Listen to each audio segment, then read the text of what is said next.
Hello friends, मैं हूं सत्येंद्र सैनी और आप देख रहे हैं यूट्यूब चैनल ऑफ वकील करो। आज का हमारा जो मेन टॉपिक है वो है आपका applicability of GST under micro finance company. GST की एप्लीकेबिलिटी माइक्रो फाइनेंस कंपनीज़ में होती है नहीं है, या फिर निधि या फिर आपकी अदर फाइनेंस कंपनीज़ में क्या जीएसटी की एप्लीकेबिलिटी रहेगी। इन्हीं सारे टॉपिक्स को आज हम डिस्कस कर रहे हैं। तो चलिए स्टार्ट करते हैं। सबसे पहले हम डिस्कस करते हैं कि क्या जीएसटी एप्लीकेबल है फाइनेंस कंपनीज़ पे या नहीं। तो चलिए स्टार्ट करते हैं। सबसे पहले हम देखते हैं कि जीएसटी की एप्लीकेबिलिटी कब होगी, कि कब हम मानते हैं कि एक बिज़नेस के अंदर जीएसटी एप्लीकेबल होता है। तो बेसिकली जीएसटी की एप्लीकेबिलिटी हमारी एग्रीगेट टर्नओवर के ऊपर डिपेंड करती है कि अगर एक साल के अंदर हमारी एग्रीगेट टर्नओवर 40 लाख से ज़्यादा हो जाती है, मतलब हमारी जो टोटल टर्नओवर मतलब सेल अगर वो 40 लाख से ज़्यादा हो जाती है, किसी स्टेट में 20 लाख भी है, तो अगर इस 40 लाख से ज़्यादा हो जाती है तो इन दैट सिचुएशन हमें जीएसटी के लिए अप्लाई करना मैंडेटरी हो जाएगा। अगर 40 लाख से कम रहती है तो इन दैट सिचुएशन हमें कोई भी जीएसटी सर्टिफिकेट अप्लाई करने की नीड नहीं है एज़ पर लॉ। अब उसके बाद बात करते हैं एग्रीगेट टर्नओवर की, कि भाई एग्रीगेट टर्नओवर क्या होता है, कैसे हम फाइनेंस कंपनी में एग्रीगेट टर्नओवर को काउंट करें।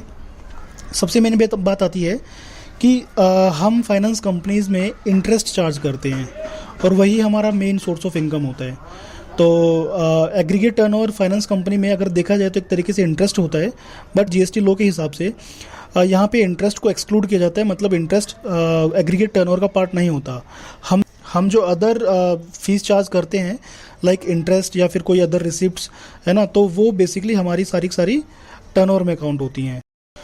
जैसे कि मैं बात करूँ प्रोसेसिंग फ़ीस, मेंबरशिप फ़ीस, लोकर फैसिलिटी चार्जेस या फिर कोई भी अदर रिलेटेड फ़ीस जो भी हमने लोन डिसबर्स करने में यूज़ करी है, मतलब जिसको भी हमने अवेल किया है, लाइक हमने कोई रिसिप्ट लिया है अपना किसी भी फॉर्म में, लाइक प्रोसेसिंग फ़ीस में या फिर मेंबरशिप फ़ीस में, लोकर फैसिलिटी या फिर किसी भी अदर रिलेटेड फ़ीस में, तो वो हमारा एग्रीगेट टर्नओवर का पार्ट में आ जाएगा। तो बेसिकली अगर ये जो लिमिट है, मतलब अगर हमारा प्रोसेसिंग फ़ीस मेंबरशिप फ़ीस का ट्रांजैक्शन अगर 40 लाख से ऊपर होता है तो इन दैट सिचुएशन हमें जीएसटी लेना पड़ेगा। तो जीएसटी कब एप्लीकेबल होगा फाइनेंस बिजनेस में? जब 40 लाख से ऊपर हमारा एग्रीगेट टर्नओवर हो जाए। तो कहने का मतलब ये हुआ कि जो भी हमारा प्रोसेसिंग फ़ीस है, मेंबरशिप फ़ीस है, लोकर फैसिलिटी चार्जेस हैं या फिर कोई भी इस तरीके की फ़ीस है, वो सब उन सब का टोटल हमारा 40 लाख के अंदर काउंट होगा। तो जब तक इन प्रोसेसिंग फ़ीस का या फिर अदर रिलेटेड चार्जेस का, इन अदर रिलेटेड फ़ीस का अगर ये टोटल कंप्लीट नहीं होता है, अगर ये थ्रेशोल्ड कंप्लीट नहीं होता है, तो इन दैट सिचुएशन अपने को जीएसटी लेने का नीड नहीं है। तो कंक्लूजन यही है कि भाई फाइनेंस बिजनेस में जीएसटी सर्टिफिकेट स्टार्टिंग में मैंडेटरी नहीं है। लाइक जब भी हम बिज़नेस स्टार्ट करेंगे तो इन दैट सिचुएशन हमें स्टार्टिंग में ही जीएसटी सर्टिफिकेट की नीड नहीं है। अगर हम एक सेक्शन 8 कंपनी माइक्रो फाइनेंस में रजिस्टर्ड करते हैं तो इन दैट सिचुएशन सिर्फ सर्टिफिकेट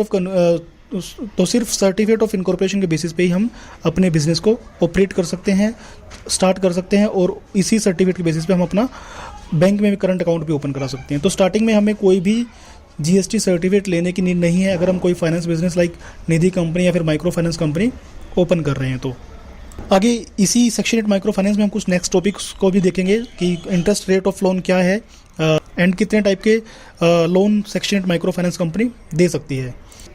तो इन्हीं सारी लीगल सर्विसेज को लेकर के अगर आपकी कोई क्यूरी है तो आप हमें कॉल कर सकते हैं स्क्रीन पे दिए हुए नंबर्स को, और या फिर आप हमारी वेबसाइट www.vakilkaro.com पर विजिट कर सकते हैं। Thank you for watching us, keep supporting.